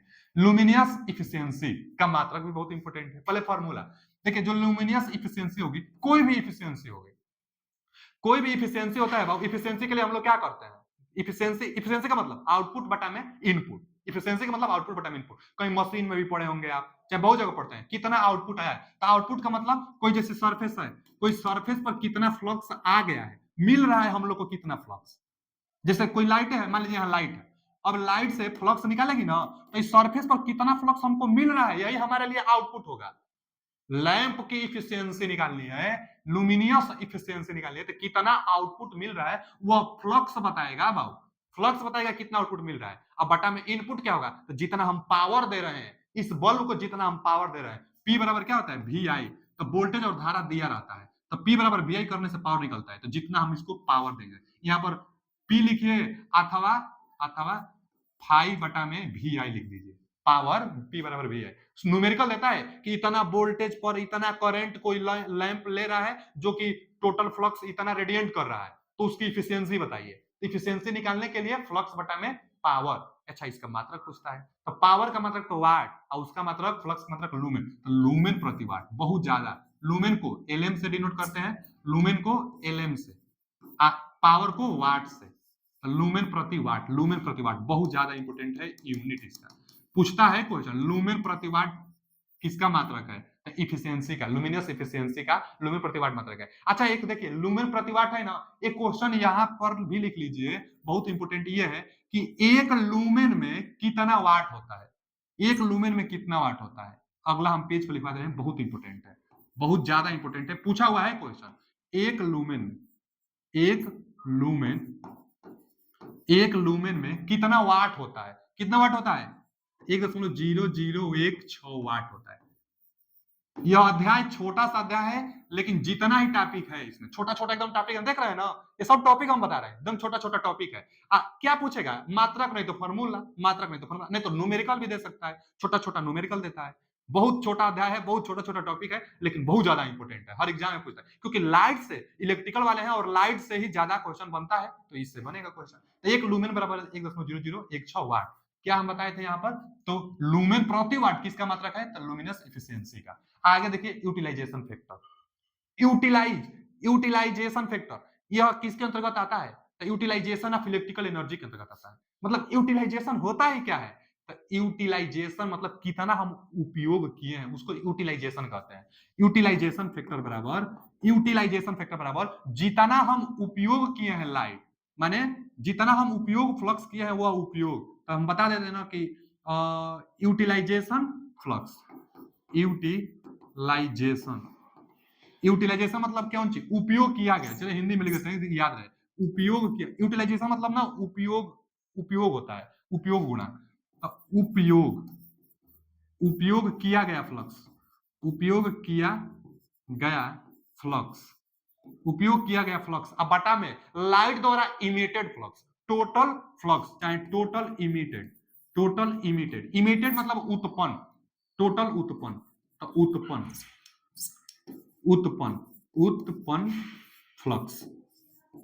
फ्लक्स। अच्छा कौन फ्लक्स, तो लुमिनियस फ्लक्स, लाइट के बारे में बात कर रहे हैं, लुमिनियस फ्लक्स। तो बल्ब द्वारा टोटल उत्पन्न फ्लक्स बटा में उपयोग किया गया फ्लक्स, सरफेस पर आया हुआ फ्लक्स जितना हम उपयोग कर रहे हैं, तो इसका भी मान देखिए जो उत्पन्न फ्लक्स होगी वह ज्यादा होगी, तो ज्यादा जो उत्पन्न फ्लक्स है उपयोग किया गया जितना फ्लक्स लाइट निकालेगी उतना थोड़े उपयोग हो पाएगा, तो इमिटेड जो फ्लक्स होगी वह ज्यादा होगी, उत्पन्न फ्लक्स ज्यादा होगी, तो इसका भी मान 1 से कम आता है। तो यूटिलाइजेशन फैक्टर का मान क्या होता है, 1 से कम होता है, 1 से कम होता है। यूटिलाइजेशन फैक्टर का मान बाबू क्या होता है, 1 से कम होता है। हर एक फैक्टर का मान 1 से कम होता है, एक ही फैक्टर है जिसका मान 1 से ज्यादा, जो कि अगला टॉपिक वही है। यूटिलाइजेशन फैक्टर समझ ले, यूटिलाइजेशन फैक्टर मतलब उपयोगिता गुणांक, और उपयोगिता गुणांक का मतलब जितना उपयोग किया है फ्लक्स वो, जितना बल्ब उत्पन्न किया है वो, तो उत्पन्न वाला हमेशा ज्यादा से भाग देंगे तो 1 से कम, तो यूटिलाइजेशन फैक्टर का मान 1 से कम आता है, सबसे ज्यादा ये इंपोर्टेंट था। अब आगे देखिए, आगे ये तो हम बता ही दिए, एक लुमेन बराबर 0.0016 वाट होता है।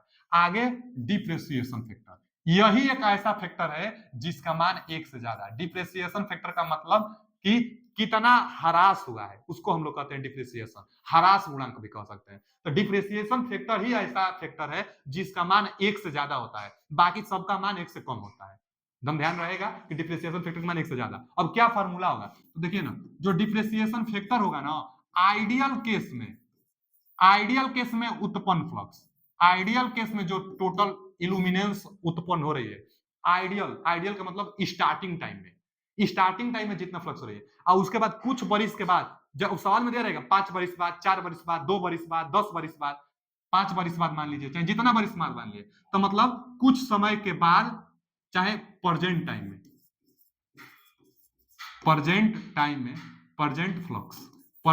जो फ्लक्स आ रही है, अब चाहे प्रेजेंट टाइम कितना भी बरिस बाद है, तो प्रेजेंट टाइम में जो फ्लक्स होगी वह बटा में रहती है।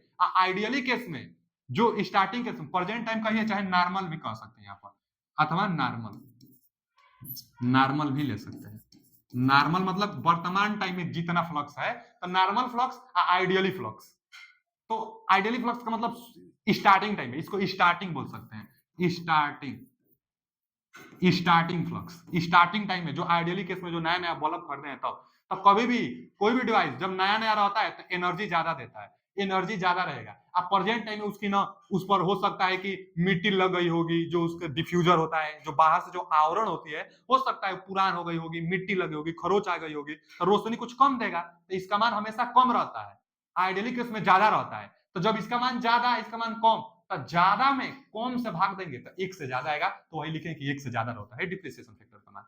ह्रास मूल्य कहते हैं, कितना घट गया वही बताता है, तो डिप्रिसिएशन फैक्टर है। फिर आगे है ना स्पेस हाइट रेशियो, यह भी बहुत इंपॉर्टेंट है क्वेश्चन, यह भी एक बार का आ चुका है। जो स्पेस हाइट रेशियो होता है, इसका मान कितना होता है, तो 1 से 2 के बीच होता है, 1 से 2, कहीं कहीं पर 1 से 1.5 भी देता है। तो इसका वैल्यू कितना देता है भाई, तो जो इसका वैल्यू होता है ना बाबू, इसका जो वैल्यू होगा 1 से 1.5, कहीं कहीं 1 से 2 के बीच में देता है, आप मान लीजिएगा, इसका भी मान 1 से ज्यादा होगा। लेकिन यह है क्या चीज, तो स्पेस हाइट रेशियो में यह स्पेस हाइट रेशियो बराबर हॉरिजॉन्टल होरिजेंटल होरिजेंटल स्पेस मतलब क्षैतिज दूरी, क्षैतिज बल्बों के बीच में क्षैतिज दूरी बटा में वर्टिकल, वर्टिकल को ऊर्ध्वाधर, ऊर्ध्वाधर दूरी, ऊर्ध्वाधर, ऊर्ध्वाधर, ऊर्ध्वाधर, ऊर्ध्वाधर दूरी। ऊर्ध्वाधर का मतलब वर्टिकल डिस्टेंस है, वर्टिकल डिस्टेंस। अब जैसे स्पेस हाइट रेशियो ये अनुमान निकल कर कितना आएगा, तो 1 से 2 अथवा 1 से 1.5। अब जो ऑप्शन में दिया रहेगा मार लेंगे, माने 1 और 2 के बीच में इसका मान रहता है। अच्छा यह है क्या चीज, तो देखिए स्पेस हाइट रेशियो समझिए, एक एक यहाँ पर बल्ब लगा है, एक यहाँ पर बल्ब लगा है, एक बल्ब यहाँ पर है, एक बल्ब यहाँ पर है, तो इनके बीच में दो बल्ब है ना, लैंप 1 है, लैंप 2 है, तो इनके बीच में कितना डिस्टेंस है, यही होरिजेंटल डिस्टेंस, क्षैतिज दूरी, क्षैतिज दूरी, होरिजेंटल डिस्टेंस। अब बटा में जो सरफेस है हमारा, सरफेस कितना डिस्टेंस है, ये तो ये जो वर्टिकल डिस्टेंस है यही ऊर्ध्वाधर, वर्टिकल, जो वर्टिकल डिस्टेंस है, वर्टिकल डिस्टेंस, तो जो वर्टिकल डिस्टेंस है तो कितना होना चाहिए, तो आइडियली केस में ना इसका मान जो स्पेस हाइट रेशियो है इसका मान 1 आइडियली केस में होना चाहिए, मतलब जितना डिस्टेंस दो लैंपों के बीच में लगा रहे हैं उतना ही डिस्टेंस सरफेस से होना चाहिए आइडियली केस में। लेकिन कई बार देखा जाता है कि इसका मान कितना जाता है, 1 से 1.5, मतलब यह अगर 1.5 मीटर ले रहे हैं तो इसका जो दूरी होगा वह 1 मीटर ले लीजिए, और ज्यादातर डिपेंड तो करेगा इसकी इफिशियंसी पर, लैंप की इफिशियंसी पर। अब ये भी नहीं है कि कोई खूब बड़ा सा घर है और उसमें एक बल्ब लगा दीजिए तो पूरा हाल को एक बल्ब थोड़े कंट्रोल कर पाएगा। भाई कितना कितना दूरी पर कितना लाइट लगाएं कि हाल में एक समान रोशनी बनी रहे, हर जगह एक समान रोशनी बनी रहे, उसके लिए जरूरत है स्पेस हाइट रेशियो की, कि कितना क्षैतिज दूरी और कितना वर्टिकल दूरी रहे कि हमारा जो पूरा हाल है उसमें एक समान रोशनी बनी रहे। तो कितना कितना चाहिए आइडियली केस में, तो 1-1 मीटर के डिस्टेंस पर, नहीं तो कई बार 1.5 मीटर और 1 मीटर का डिस्टेंस लीजिए। तो स्पेस हाइट रेशियो इसी को बोलते हैं क्षैतिज दूरी बटा में ऊर्ध्वाधर दूरी निकालने से इसका मान आता है 1 से 2 अथवा 1 से 1.5 भी कहीं कहीं दे देता है। अब आगे रिफ्लेक्शन फैक्टर, रिफ्लेक्शन फैक्टर भी आप जानते हैं, रिफ्लेक्शन फैक्टर जो सोर्स से जो प्रकाश आएगी, यहां से आ रही है प्रकाश, तीर दिया है ना, तो यह सोर्स से जो प्रकाश आ रही है, जो सोर्स से प्रकाश आ रही है तो इसको हम लोग इंसिडेंट रे कहते हैं, मतलब आपतित किरण कहते हैं, इसको क्या कहते हैं, आपतित किरण, आपतित किरण। जो टकरा कर जा रही है रिफ्लेक्टेड रे, तो रिफ्लेक्टेड रे को क्या कहते हैं, परावर्तित, परावर्तित किरण, परावर्तित किरण जो जा रही है, तो आने वाली सरफेस पर आने वाली प्रकाश और उसके बाद जो जा रही है, तो रिफ्लेक्टेड, रिफ्लेक्टेड फैक्टर का मतलब ही क्या हुआ, जो परावर्तित हो रही है, रिफ्लेक्टेड जो किरण हो रही है, तो रिफ्लेक्टेड रे, परावर्तित किरण, reflected, reflected ray, reflected ray बटा में इंसिडेंट रे, इंसिडेंट रे का मतलब जो आने वाली है, इंसिडेंट रे, इंसिडेंट रे का मतलब जो आने वाली है, इसी को हम लोग कहते हैं ना रिफ्लेक्शन फैक्टर, इसका भी मान 1 से कम होता है, तो रिफ्लेक्शन फैक्टर, सब फैक्टर का मान 1 से कम होगा, डिफ्रेंशिएशन फैक्टर का मान बस 1 से ज्यादा होता है। अच्छा जी, तो इसका भी फॉर्मूला आप जानते रहिएगा, फॉर्मूला पूछता है इसका, इसका फॉर्मूला, अच्छा जितना फैक्टर आता है उसका कोई मात्रक नहीं होता है, ये भी जानिएगा, क्योंकि सेम सेम क्वांटिटी ऊपर नीचे रहता है तो कट जाता है तो मात्रक नहीं बनता है, तो कोई मात्रक जितना फैक्टर रहेगा इसका कोई मात्रक नहीं होता है। अच्छा मात्रक नहीं होता है, फॉर्मूला होता है, तो फॉर्मूला पूछता है, चाहे सवाल देता है नहीं तो फॉर्मूला पूछ लेगा। तो रिफ्लेक्टेड फैक्टर, रिफ्लेक्टेड रे बटा में इंसिडेंट रे, माने परावर्तित किरण बटा में आपतित किरण को रिफ्लेक्शन फैक्टर कहते हैं। अच्छा जी, आगे एक टॉपिक है सीआरआई, सीआरआई को हम लोग क्या कहते हैं, कलर रेंडरिंग इंडेक्स। जो कलर रेंडरिंग इंडेक्स होता है सीआरआई होता है, सीआरआई से यह डिसाइड होता है कि कौन सी लाइट कितना अच्छा है।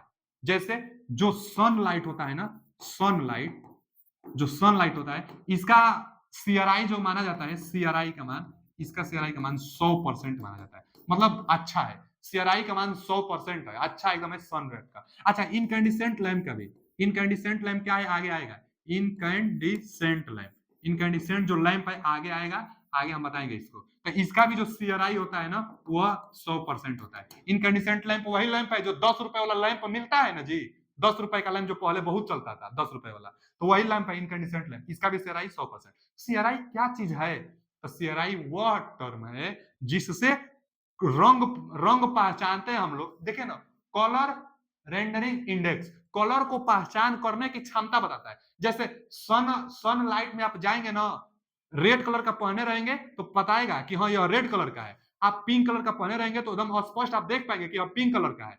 मतलब कलर को, कपड़ा का कलर चाहे किसी भी वस्तु का कलर पहचानने में सहायता मिलता है। अगर जितना CRI अच्छा रहेगा उतना, तो सूर्य के प्रकाश में कलर अच्छा, कहीं कहीं बहुत जाते हैं आप दुकानों पर देखते हैं रात में अगर कपड़ा खरीदते हैं रात में, तो रात में कपड़ा आपको अच्छा दिखता है, और दिन में जाते हैं तो वही कपड़ा आपको फीका थोड़ा नजर आता है, अच्छा नजर नहीं आता है। तो दिन में कपड़ा अच्छा नजर क्यों नहीं आता है? क्योंकि दिन में सनलाइट है और सनलाइट का CRI 100% है, अच्छा है, तो उसमें आपको स्पष्ट दिख जाता है। जबकि रात में जो था, जैसे sodium vapour lamp, sodium sodium vapour, जो सोडियम वेपर लैंप होगी, सोडियम वेपर लैंप का CRI कितना होता है? 35 से 40%। अब बताइए ना, 35 से 40% CRI होने का मतलब इसमें कपड़ा का कलर अच्छा नहीं दिख पाएगा। तो आप रात में जाएंगे सोडियम वेपर लैंप के सामने तो आपको अच्छा दिखेगा, जैसे दिन में आएंगे तो आपको अच्छा नहीं दिखेगा, क्योंकि दिन में जो सनलाइट है उसका CRI 100% था, और रात में जो सोडियम वेपर लैंप था उसका CRI 40% के आसपास, 35% के आसपास था, इसलिए आपको कपड़ा अच्छा दिखाई नहीं दिया। इससे पूछता है, जैसे एलईडी का पूछता है, एलईडी का CRI कितना होता है? तो जो एलईडी होगा, एलईडी का CRI 98% के आसपास होता है। एलईडी थोड़ा अच्छा। एक CFL होता है, जो CFL होता है, CFL का कितना होता है? तो 90% के आसपास होता है। CFL में भी CRI 90%, एलईडी में 98%, सबसे ज्यादा CRI सनलाइट में है। मतलब कि सनलाइट में जाने से रंगों की पहचान अच्छा तरीका से हम लोग कर पाएंगे। आगे टॉपिक क्या है? लॉ ऑफ इल्यूमिनेशन, जो कि वेरी वेरी इंपॉर्टेंट टॉपिक है। इससे न्यूमेरिकल बहुत ज्यादा बनता है। लॉ ऑफ इल्यूमिनेशन, न्यूमेरिकल भी हम आपको कराएंगे। तो जो लॉ ऑफ इल्यूमिनेशन होता है ना बाबू, इसका दो नियम है। कौन कौन? तो इनवर्स स्क्वायर लॉ और लैम्बर्ट कोसाइन लॉ। ये दो नियम बस बना दिया गया है। अगर पूछ दे कि इनवर्स स्क्वायर लॉ का होता है, लैम्बर्ट कोसाइन लॉ का होता है, तो आप तो बता ही देंगे, लेकिन ये दोनों एक ही फॉर्मूला से निकल कर आती है। देखिए फिर आया है ना जो अध्याय हम लोग पढ़ा रहे हैं, इल्यूमिनेशन। इल्यूमिनेशन को कैसे डिनोट करते थे? ई से डिनोट करते थे, ई से। इसके लिए फॉर्मूला एक हम लिखे थे, फाइव बटा में ए, अथवा हम लिखे थे कि एक जगह आएगा आई बटा में एच स्क्वायर, कहीं कहीं पर इसको डी स्क्वायर भी देता है ना, आई बटा में एच स्क्वायर चाहे डी स्क्वायर। तो वही एच चाहे डी क्या है? यहाँ पर है लाइट सोर्स। और लाइट सोर्स से जैसे ये सरफेस पर कितना इल्यूमिनेंस आ रहा है यही आपको ज्ञात करना है। तो इल्यूमिनेंस ज्ञात करने के लिए ना इस लैंप की तीव्रता दिया रहता है, आई लैंप का तीव्रता कि 1000 कैंडल पावर, 500 कैंडल पावर, इस लैंप की तीव्रता देगी। तो इस लैंप की तीव्रता आई अब बटा में जितना डिस्टेंस पर निकालना है, जितना दूरी पर निकालना है, जैसे एच है चाहे डी है, तो डी का स्क्वायर यही है, तो वही ना हम लिखे आई बटा में डी स्क्वायर। अब इनवर्स स्क्वायर ला क्या होता है? तो इनवर्स स्क्वायर ला ये बताता है कि डिस्टेंस के जो लैंप और जो जहां पर हॉरिजॉन्टल सतह पर जो हमको तीव्रता निकालनी है, जहां पर इल्यूमिनेंस निकालना है, तो इनके बीच की दूरी के वर्ग के व्युत्क्रमानुपाती इल्यूमिनेंस होता है। देखिए इनवर्स स्क्वायर लॉ में क्या बताता है कि जो इल्यूमिनेंस होगा वह बीच की दूरी के वर्ग के व्युत्क्रमानुपाती होगा। व्युत्क्रमानुपाती मतलब उल्टा, उल्टा अनुक्रमानुपाती। तो बीच की दूरी, लैंप और सतह के बीच की दूरी के वर्ग के व्युत्क्रमानुपाती इल्यूमिनेंस होता है, इसी को इनवर्स स्क्वायर लॉ कहते हैं। इनवर्स मतलब उल्टा, स्क्वायर मतलब दूरी का स्क्वायर के अनुक्रमानुपाती होता है। अब एक आगे आया है Lambert cosine law. Lambert cosine मतलब कास, तो यह भी एक फॉर्मूला है कि जो इल्यूमिनेंस होता है वह कास थीटा के अनुक्रमानुपाती होता है। यही है लैम्बर्ट कोसाइन लॉ कि कास थीटा के अनुक्रमानुपाती होगा इल्यूमिनेंस। लेकिन कास थीटा, ये थीटा कहां बना? अगर लंबवत निकालेंगे तब तो थीटा नहीं बनेगा, लेकिन कुछ एंगल पर, जैसे यहाँ बी सतह पर, बी सतह पर निकालेंगे तो यहां से, अब बल्ब तो यहाँ है और लंबवत यहाँ डिस्टेंस है, तब ये वाला फॉर्मूला आप लगा देंगे। लेकिन अगर इधर निकालना है, यहाँ लैंप वही है लेकिन आपको यहाँ पर इल्यूमिनेंस बताना है, कुछ कुछ एंगल पर, कुछ एंगल पर अगर आपको इल्यूमिनेंस बताना है, कुछ एंगल पर बताना है, जैसे ये थीटा है ना, तो कुछ एंगल पर अगर यहाँ बताना है, तो अब यहाँ ये तो रहेगा फॉर्मूला, आई बटा में डी स्क्वायर जो था ये तो रहेगा, लेकिन यहाँ कास थीटा आएगा। अच्छा ये वाला अब दूरी, ये दूरी यहाँ पर था तब था, हम इसको एच कर दे रहे हैं, एच कर दे रहे हैं, एच स्क्वायर, यहाँ जो हम लिखे ना इसको एच स्क्वायर हम कर दे रहे हैं। एच स्क्वायर का मतलब होरिजेंटल डिस्टेंस, ये वाला डिस्टेंस। तो आई बटा में एच स्क्वायर लगा लेंगे, लंबवत रहेगा तब। लेकिन अगर यहां निकालेंगे, कुछ एंगल पर अगर आप इल्यूमिनेंस निकालेंगे, तो आई बटा में डी स्क्वायर, डी इसको हम बोल दिए, ये वाला आप दूरी लेंगे, डी स्क्वायर। कास थीटा वही बता रहा है कि Lambert cosine law cos theta के अनुक्रमानुपाती होगा, और जो दूरी है उसके वर्ग के व्युत्क्रमानुपाती तो होगा ही।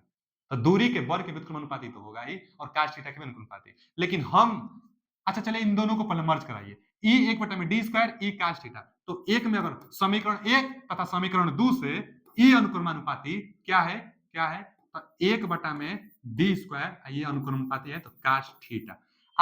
इसको ना अनुक्रमानुपाती में है, और यह आप जान लीजिए कि जो इल्यूमिनेंस होगा वह तीव्रता पर निर्भर तो करता ही है, तो आई के भी अनुक्रमानुपाती, तो आई भी यहां पर आ जाएगा, तो I/d² cos थीटा।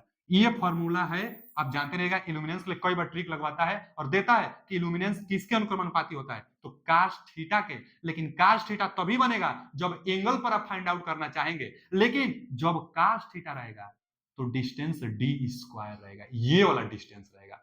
लेकिन हम एक ही फॉर्मूला अपने बच्चों को बताते हैं, वह फॉर्मूला ये है, देखिए हम पेन चेंज कर लेते हैं, बहुत इंपॉर्टेंट है ना, ये जो हम फॉर्मूला लिख रहे हैं बहुत इंपॉर्टेंट है। ई बराबर हम क्या लिख रहे हैं, तो आई बटा में h² cos Q theta, cos Q theta, cos Q theta. अब देखिए ये बहुत ज्यादा इंपॉर्टेंट, बहुत ज्यादा इंपॉर्टेंट है ये वाला फॉर्मूला, बाबू भूलिएगा मत कभी भी। कौन, ये वाला, जो ये वाला है ना, इसको भूलना नहीं है आपको। ये जो फॉर्मूला हम लिखे हैं इसको आपको नहीं भूलना है। अब इसको हम समझा दे रहे हैं एक बार कि ई बराबर आई एच स्क्वायर कास, ई का हम लिख दिए आई बटा में H square cos cube theta. ये रियल फॉर्मूला ये है, रियल फॉर्मूला तो होता है आई बटा में डी स्क्वायर कास थीटा, हम कास क्यू थीटा लिख दिए हैं, इसलिए लिखे हैं कि एच स्क्वायर ये वाला हम डिस्टेंस लिए हैं। अच्छा जब ये डिस्टेंस लेंगे तो कैसे आएगा, एक फॉर्मूला बताइए यहाँ से, कास थीटा बराबर, कास थीटा बराबर करेंगे आधार, आधार एच होगा, अब बटा में कौन डी होगा, यहाँ से डी का मान निकालेंगे आप, तो डी का मान निकालेंगे ना तो एच बटा में कास थीटा बोलेंगे आप। यही हम डी के जगह पर रख दिए हैं, डी के जगह पर रखे हैं तो H square cos square theta, ऊपर चला जाएगा तो आई बटा में H square cos cube theta वही बनेगा। हम डी का मान रख दिए, कास थीटा लगाकर डी का मान भर दिए, तो आई बटा में यहाँ एच स्क्वायर बनेगा, अब बटा में कास स्क्वायर ऊपर कास एक पहले से है तो कास क्यू थीटा बनेगा। यानी यानी आपको क्या ध्यान देना है, सिर्फ ये फॉर्मूला ध्यान देना है, कुछ भी पूछे एंगल पर पूछे, अगर हॉरिजॉन्टली पूछता है तो इसको हटा दीजिए, हॉरिजॉन्टली का मतलब एकदम लंबवत पूछता है तो इसको हटा दीजिए, आई बटा में एच स्क्वायर रखिए, यही एच, यही फॉर्मूला था, देखिए आई बटा में एच स्क्वायर हटा दीजिए। अगर कुछ एंगल पर पूछता है तो कास क्यू थीटा करिए, क्योंकि इस वाले फॉर्मूला में आपको ध्यान देना पड़ेगा कि भैया डी भी निकालना होगा, वो हमेशा हाइट दिया रहता है, लेकिन आपको यह कोण का मान निकालना पड़ेगा, कोण का मान निकालेंगे या कास थीटा रखकर गुणा करके लगाएंगे, तो क्या जरूरी है इस कोण को निकालने का, वो इसको दिया रहता है, वर्टिकल जो डिस्टेंस उसको दिया रहता है, तो बस वही वाला डिस्टेंस हम लोग रख देंगे, पा जाएंगे अपना आसानी से हम लोग।